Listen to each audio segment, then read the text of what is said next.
Halo semua, kembali lagi di channel Blian Tutorial. Ya teman-teman, ini kita lagi di kebun bersama si preman. Bukan teman-teman, itu adik saya. Nah teman-teman, ini adalah kebun jeruk yang baru belajar berbuah ya, baru berumur 2 tahun. Sebelumnya di sini adalah kebun labu siam, karena jaraknya lumayan jauh dari kebun yang satunya. Nah itu ibu saya. Supaya gampang merawat, kita matikan labu siamnya ya. Jadi labu siam fokus di kebun yang satunya, di sini dijadikan kebun jeruk. Nah teman-teman mungkin bertanya ya, kenapa akhir-akhir ini saya sering upload kebun di channel Blian Tutorial. Nah itu akan saya kaitkan channel WN Putra Garden ya, udah lama nggak terawat. Saya akan jadikan akun cadangan Blian Tutorial ya. Jadi di sana akan kita bahas poin-poinnya. Channel Blian Tutorial tetap akan membahas tentang komentar-komentar yang ditanyakan, yang bisa saya jawab, saya akan jadikan komentar. Dan kesimpulannya akan saya buat di channel WN Putra Garden. Jadi supaya teman-teman tidak bingung ya. Dan juga channel ini kan banyak yang laporin atau yang tidak suka. Jadi saya buat channel cadangan untuk jaga-jaga. Seperti itu kira-kira.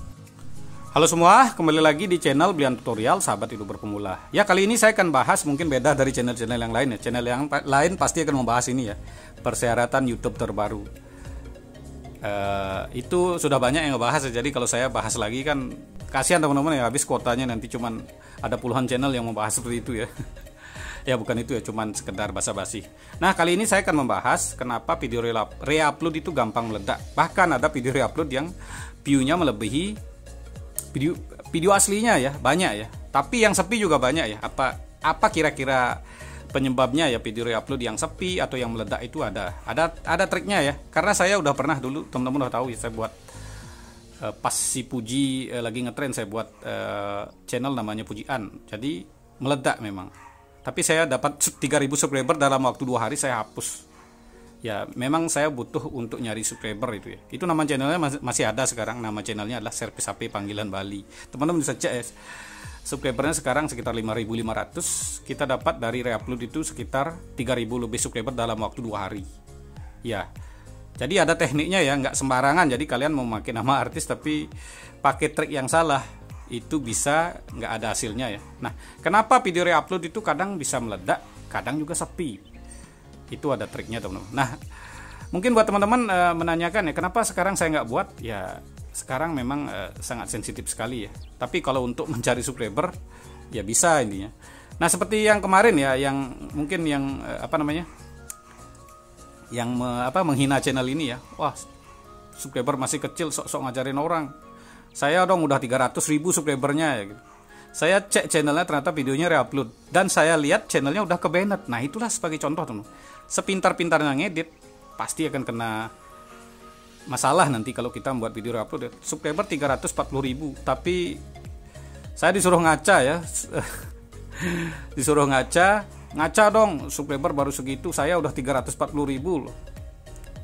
Saya lihat channelnya udah ke-banned itu. Saya mau ketawa tapi nggak enak gitu. Ini udah jeleknya teman-teman. Kalau dulu saya mungkin channel masih kecil sekali, itu bebas sekali mau ngomong jelek-jelek, ngomong rusak-rusak itu enak. Sekarang saya harus berhati-hati karena penonton kita udah ada. Jadi beberapa teman pasti akan komplain, jangan bicara kasar. Udah biasa memang benar itu. Makanya saya buat konten itu tidak pakai muka ya. Kalau ada kesalahan apa-apa kan saya masih aman ya. Jadi kalau pakai muka nanti pribadi kita yang akan diserang sama orang ya. Contohnya ya, channel ini kan banyak yang dimusuhin dari penjual jam tayang, penjual kelas berbayar, udah pasti nggak setuju dengan channel ini. Tapi saya ini tujuannya untuk teman-teman ya, demi keamanan bersama ya. Trik-trik ini saya pakai sudah aman semua.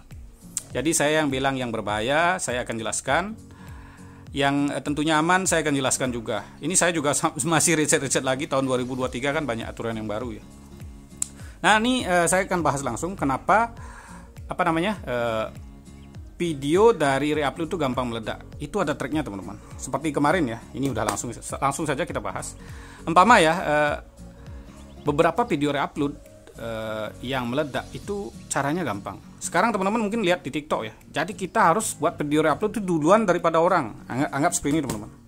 Video reupload yang ngetrend itu 1, 2, 3, 4, 5. Yang ke-6 kalian membuat video reuploadnya, kadang-kadang orang udah bosen ya. Kadang tingkat kebosanan manusia seperti ini teman.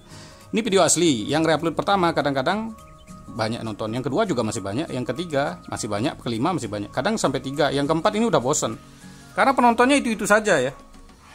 Udahlah nggak dapat, makanya video reupload yang pertama pertama kali nge-reupload itu akan berkesempatan meledak. Kadang bisa melebihi ini, apalagi yang reupload videonya channelnya lebih gede intinya. Jadi itulah makanya teman-teman kemarin bertanya kenapa saya reupload video sepi sedangkan teman saya rame, padahal videonya sama. Nah itulah, Anda itu lambat. Anda mungkin posisi 6 atau posisi 4. Sekarang orang udah nonton 3 udah bosen. Yang keempat ini nggak ada yang nonton ya. Ini masih berpeluang ya, 4 ke 4 ke 5 ini, yang ke 6 ke 7 sisanya teman-teman reupload udah belakangan. Ya peluang teman-teman untuk channel video meledak itu ya lebih kecil. Makanya seorang reuploader itu harus benar-benar online terus ya. Biasanya melihat video yang mau reupload, mereka akan melihat di YouTube ya. Tinggal lihat trending. Nah, ini kan eksplorasi, langsung tekan trending. Apa yang trending langsung dibuatin video reuploadnya. Itu cara yang paling cepat ya. Masih mungkin baru kelihatan baru 5 menit yang lalu itu langsung dibuat video reuploadnya. Kalau teman-teman ingin menjadi reuploader itu kan memang harus punya skill ngedit yang bagus supaya tidak terbaca ya. Cuman kalau sekarang kan memang kalau tidak terbaca editannya pintar, tapi banyak yang ngelapor, akun aktif yang lapor, nah itu baru berisiko intinya. Makanya mungkin channel ini kan banyak yang lapor, tapi penjual jam tayang yang lapor dia pakai akun penjual jam tayang atau penjual subscriber kan punya banyak punya banyak akun ya, mungkin punya 1000 akun, dilaporin channel nggak bisa karena mereka memakai akun spam. Nggak ngaruh itu intinya teman-teman. Makanya saya masih aman, tapi sekarang saya udah buat akun cadangan nanti sebanyak mungkin ya. Akun kecil cadangan saya ada 6, nanti channel gede-gede sedikit akan saya buat cadangan lah 4 gitu umpamanya ya. Cari aman ya.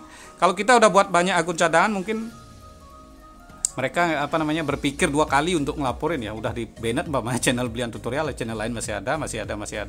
Itulah makanya kenapa saya ditentang oleh channel yang besar, saya masih berani ya, karena tentunya ya kita masih punya channel cadangan.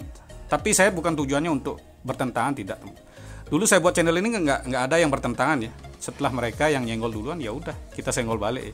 Kita kan memakai fakta, udah riset sudah kita coba untuk channel saya sendiri ya. Riset dulu saya pakai memang untuk kepentingan pribadi. Saya dulu main VPN ya. Penghasilan main VPN kan nggak bisa dibilang lah dengan YouTuber normal seperti ini ya. Jauh sekali bedanya. Bisa kali 30, bisa kali gaji 1 juta bisa jadi 40 juta. Ya memang resiko channel ke-banned. Itu semua sudah berisiko ya.